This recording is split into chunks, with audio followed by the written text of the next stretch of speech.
Estamos ya con el señor Santiago Alba para analizar, ¿no?, lo que se viene viviendo hoy en día en nuestro país de esta crisis política, para analizarlo. Señor Santiago, muy buenos días. Muy buenos días, estimado amigo, y buenos días a su teleaudiencia. Bueno, cuéntenos cuál es su concepto y cómo ve el actual momento que estamos viviendo en nuestro país. Bien, yo creo que hemos entrado en una espiral de desentendimiento y hemos perdido la prudencia y la tolerancia entre los peruanos y fundamentalmente entre los encargados de darnos el orden en el Perú y de darnos los lineamientos para ir hacia el desarrollo, ¿no? Un Congreso totalmente desubicado y un Ejecutivo con una capacidad de respuesta a los problemas del Perú muy limitada. Y en ese escenario se han encontrado dos enemigos que se han dedicado a enfrentarse unos a otros, descuidando las necesidades de la comunidad, descuidando las necesidades de la nación. Claro. En base a ese diagnóstico podemos decir que hay una población muy descontenta con los poderes del Estado, ¿no? Y al no ser resueltos sus problemas es indudable que tenga ese malestar. Pero por el otro lado tenemos una población muy extremista que está pretendiendo salirse de la normatividad, salirse de la ley y querer imponer una anarquía en base a la fuerza, en base a la violencia, sin respetar pues el derecho de todos los peruanos, ¿no? El derecho a la propiedad privada, el derecho a la libertad de tránsito. Y el primer concepto de libertad que tenemos es podernos comunicar como seres humanos, poder transitar dentro del Perú libremente sin que nos impongan ningún tipo de restricción, ¿no? Entonces las protestas van bien, son naturales y debe ser así. El pueblo debe mostrar su descontento, pero no puede atentar contra el derecho de los demás, ni mucho menos contra el derecho a la propiedad privada, ¿no? Que esa es una garantía. Un poco cuando el político pierde la prudencia y la tolerancia frente a los problemas, termina dejándose influenciar por sus instintos. Y en el instinto de supervivencia en el poder, creyó conveniente romper con el orden constitucional. Entonces, y cuando lo único que nos garantiza, en democracia vivir es la Constitución, que es el cuadro o es el espacio donde nos movemos todos los peruanos para tener respeto y consideración, ¿no? Entonces, cuando tú rompes el orden constitucional, que es la garantía de vivir en libertad, que es la garantía de vivir en sociedad, entonces, ¿qué estás haciendo? Faltando a algo del cual tú te comprometiste al ingresar. Entonces, que lo han empujado, sí, eso también es cierto. ¿Usted cree que son errores de parte del asesoramiento que ha tenido Claro que sí, es decir, si usted puede analizar la capacidad intelectual y de formación técnica profesional del presidente, al leerse el discurso, es un discurso meramente técnico y generalmente de derecho. Entonces, un maestro de la naturaleza de él tiene últimamente la formación profesional muy escasos conocimientos de derecho, ¿no? Y muchas carreras tienen tienen una falencia en el conocimiento del derecho. Claro. Entonces, si una persona que tiene algún entendimiento en derecho se va a dar cuenta de que ese discurso fue preparado, así que ha habido otra gente que ha estado asesorando, que ha estado escribiendo, que ha estado dando el mensaje y que lo que ha hecho es comunicarlo, ¿no? Transmitirlo, pero no ha medido las consecuencias, claro, porque él está en falta, indudablemente, más allá de todo lo que él se ha puesto la agua al cuello, ¿no? Entonces eso no es que sea regalo, ¿no? Sino ha sido una metida de pata. Claro. ¿Y usted cree que el Congreso ha actuado bien en vacarlo o cree también en su punto personal ¿Se puede cerrar el Congreso en este momento de crisis? Bueno, yo creo que la vacancia era lo que correspondía. El tema es que el Congreso y los otros órganos los otros órganos que tiene el Estado, como justicia, como la parte policial, sí han cometido algunos abusos con el presidente en lo que corresponde al proceso y al procedimiento de los derechos que debemos tener todos los ciudadanos, ¿no? Lógico. Ahí ha habido una falta de parte de los órganos, digamos, de los poderes del Estado, ¿no? Que se han acelerado y que han trabajado con el hígado unos, otros con venganza y otros con odio. Con odio, ¿no? Entonces, más allá de que le corresponda o no le corresponda al presidente ser encarcelado, ser lo que sea, porque de qué ha faltado, ha faltado. Claro. ¿No? De que nos ha traicionado los peruanos, nos ha traicionado. ¿Por qué? Porque los cargos públicos son magistraturas de honor que la población te da. Y lo mínimo que tienes que hacer por ese cargo de honor, tienes que ser ético, tienes que ser moral y tienes que tener valores. Claro. Porque representas a ese sentimiento poblacional. Y cuando robas, ya perdiste la ética. Claro. Ya perdiste la moral y ya perdiste los valores. Y cuando transgredes el derecho constitucional, peor, ¿no? Entonces, en ese aspecto, yo creo que puede merecerse o no, pero que los procesos y procedimientos tienen que darse. Aún para el delincuente se da. Tiene derecho a la defensa, claro. tiene derecho a ser notificado, tiene derecho al debido proceso. Y me parece que allí ha habido un exceso con él, ¿no? Y con respecto al Congreso, también es corresponsable. ¿Por qué? Porque lo vaca y lo considera un triunfo. Saltan, brincan, se abrazan, se besan, y el pueblo estaba resentido con ambos grupos. Entonces, cuando lo ves saltar a uno y a otro, se enardece, pues, porque claro. A ti tampoco te quiero. Sí, pues. No, a ti tampoco te quiero, tú no has hecho las cosas bien. Y les viene a la cabeza y ¿sabes qué? Fuera el Congreso. Se van todos, como que es el sentimiento del Perú. El 90 y tantos % de los peruanos quieren que se vayan los dos. El problema es que hay que respetar los plazos para que no se hagan pachotadas, para no cambiar mocos por babas. Claro. Tenemos que dar las condiciones para que no nos vuelva a suceder lo que nos ha sucedido en estos últimos 7 u 8 años.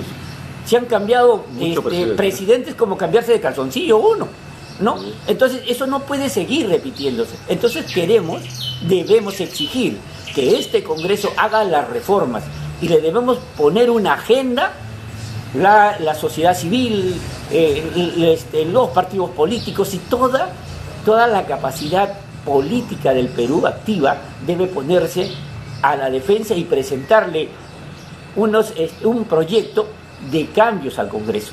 Y si no lo hace, que se vayan. Claro. Entonces deben tener una agenda preparada por las instituciones del país para que se den los plazos prudentes, ¿no? Porque tú no puedes hacer pues una elección a la carrera, tienes que prepararla y eso tiene un tiempo, un plazo. Entonces tenemos que ser más objetivos en nuestros reclamos. Claro. Lo que se puede hacer, que se haga. Y lo que tiene que esperar el tiempo prudente, que espere. Pero no podemos exigir tomando carreteras, matando gente, quemando las empresas privadas que son las que generan trabajo. Lógico. Cuando tú paralizas una empresa son cientos o miles o decenas de personas que se quedan sin trabajo. Cuando malogras cuando quemas un carro, es parte de la logística de la empresa, ¿no? ¿Y qué culpa tiene la empresa de que hayamos elegido mal? Claro. Porque los responsables de elegir esta sarta de tarados somos los ciudadanos. A nadie nos ha puesto una pistola para salir a sufragar y poner las autoridades que tenemos. Claro. Entonces somos corresponsables. Pero la empresa privada es la que genera riqueza. Y si nosotros no generamos riqueza, vamos a repartir pobreza, ¿no? Entonces, en ese aspecto los reclamos están garantizados, pero tienen que ser reclamos sin atentar contra el derecho de los demás. Vamos a analizar, ¿no? La toma ya como presidenta de la señora Dina Boluarte, que en su momento, señor Santiago, me acuerdo que decía, pues, si lo vacan al presidente Pedro Castillo, me voy con él. pero hoy sucede que lo vacan al presidente y la señora Dina Boluarte asume la responsabilidad de dirigir nuevamente al país. ¿Cómo lo ve? Buenos días. Bueno, primero tendríamos que ubicarnos en los tiempos y en los espacios en los que se dieron cada declaración. Claro. La declaración en la época cuando Dina Boluarte declara y dice, ¿sabes qué? Si es que sacan al presidente, me voy yo por lealtad, me voy yo porque las condiciones que se estaban dando en ese momento no se justificaban ni se adecuaban al orden constitucional, ¿no? Entonces, bajo esas condiciones hace solidaridad de cuerpo con el presidente y dice, ¿saben qué, señores? Si ustedes sacan, yo no voy a aceptarles a ustedes el juego ni me voy a prestar para que ustedes hagan esto. Entonces, en ese contexto está la declaración de la actual presidenta del Perú. Pero cuando llegamos a este momento y en estas condiciones, los condicionantes para la vacancia del presidente eran legales y eran reales, claro, ¿no? Entonces, en esas circunstancias, la Constitución le da a ella una obligación y un derecho, porque era la sucesión constitucional, que bajo esas condiciones ha sido el paraguas, la salvavidas del Congreso, es cierto. Por eso que los congresistas lo único que era llamarla, jalarla y adorarla para que llegue a la hora que ellos lo habían citado para convertirla en presidente del Perú. ¿Por qué? Porque había una pelea entre Castillo que los disolvía y ellos que lo vacaban. Entonces, como le dio Castillo la oportunidad para que lo vaquen, entonces dijeron, acá constitucionalmente, ¿a quién le corresponde la sucesión del poder? A Dina Boluarte. Y en esas condiciones la responsabilidad de la segunda vicepresidenta del Perú era asumir el cargo. El derecho lo daba, ¿no? El derecho lo daba y la responsabilidad histórica también. Porque al renunciar ella, ¿qué teníamos? Hubiésemos tenido que un presidente del Congreso asuma la presidencia y vuelva a hacer lo otro teniendo una sucesión. Claro. ¿No? ¿Y acaso con el nombramiento del presidente del Congreso las cosas iban a cambiar? En absoluto. Las elecciones no se pueden acelerar porque está el presidente del Congreso. Las elecciones se dan porque tienen plazos determinados, claro, porque todo hay un cronograma y esos cronogramas no se pueden violar al buen gusto de quien quiere, ¿no? Esos no son arbitrarios, son procesos que tienen que darse. Entonces, lo preferible es de que se vaya por el orden constitucional. Claro, ¿no? Era lo más salomónico. Ahora, que el presidente, después de las burradas que haya cometido, quiera regresar, por Dios, ¿no? Está bien de bruto, pero que no se pase. Claro. ¿No? Porque él no debió cometer esas cosas. Lógico. Entonces, yo no estoy a favor de Dina Boluarte, porque ideológicamente nos separa. Yo creo en el libre mercado. Claro. ¿No? Ahora, señor Santiago, la presidenta ya asumiendo el cargo ha dicho pues las elecciones se estaría realizando el 2024 y eso ha generado que el día de hoy el país viva una crisis de bloqueos, de saqueos, enfrentamientos. ¿Eso agudiza nuestra crisis económica? Claro que sí. El tema es que los que más pierden son los más pobres. ¿Por qué? Porque si se da cuenta usted que en este mes hay un movimiento económico muy fuerte y si paralizas las vías, pongamos solo en la ropa de gamarra, que sale la ropa de gamarra, los juegos de, digamos, los temas de todo lo que es navideño, entonces sale de la Gran Lima hacia todas las venas del país y si las paralizas, esos recursos económicos, esos trabajos, esas producciones económicas se quedan paralizadas y se vuelven pérdidas. Entonces, y diciembre, el 24 de diciembre se acaba todo. Y de ahí todo ese capital se queda muerto. Y esas empresas caen. Y al caer esas empresas ya no hay trabajo, ya no haber trabajo hay hambre, y al haber hambre hay miseria y hay violencia. Claro. Entonces, yo creo de que tenemos que reflexionar frente a eso. Hagamos la protesta, salgamos, el pueblo en mayoría, pero que no detengamos el desarrollo económico del país. Esto también, ¿qué es lo que trae? ¿Qué empresa privada va a invertir en el país ahorita? Si estamos hablando de que de aquí a 3 años, ¿con qué seguridad? ¿Cómo voy a poner un sol cuando no sé si me lo voy a recuperar o no? ¿O cuáles van a ser las condiciones que vendrán después? Eso significa de que este año estábamos en cero inversión pública.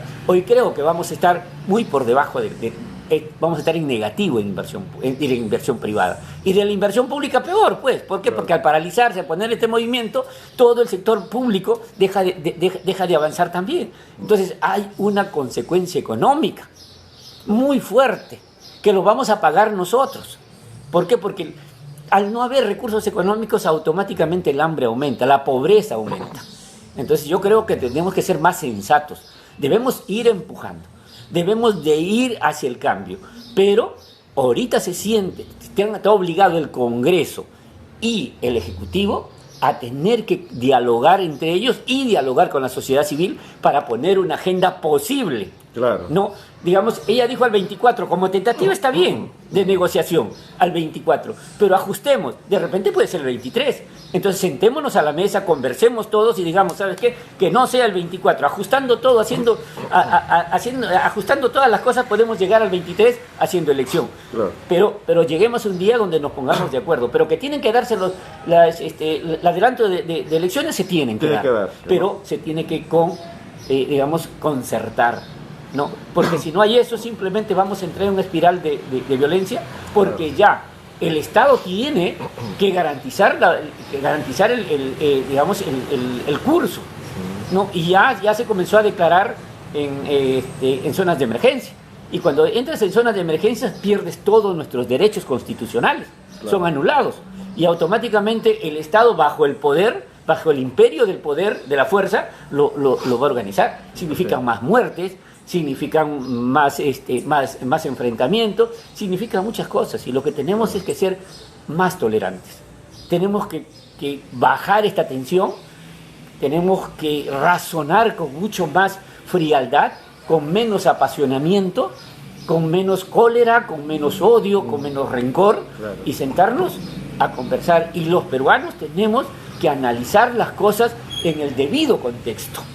No podemos escuchar, porque lamentablemente los medios de comunicación, al menos de señal abierta, han estado jugando su partido. ¿No? Muy aparte, ¿no? Muy aparte, con sus intereses personales y de poder. Eso es cierto también. Claro.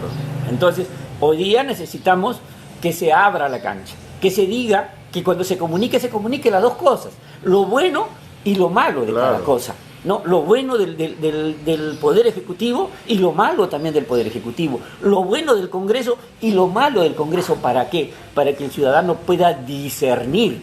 Pero cuando yo hablo lo malo de un lado y lo bueno del otro, no hay capacidad de discernir. Y eso, el peruano no es tonto.